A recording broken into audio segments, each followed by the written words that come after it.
All right, in the last video, you were asked to just make a quick modification to your file, and that was get some text underlined, add a button, and make some text italic. Now, if you did your Google search, probably you found underlining and italic no problem.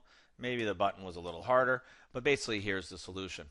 Let's use a little break command there, go to a new line, and let's put this is and the underline to start.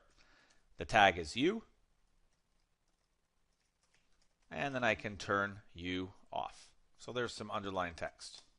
If I want to add a button, add a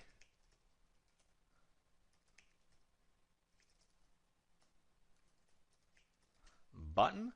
Basically, whatever you put between the button tag and the closing button tag, that's going to be what the button says. Now, the button's not going to do anything, but just to show you, it's that easy to get that stuff. And the last one was italic.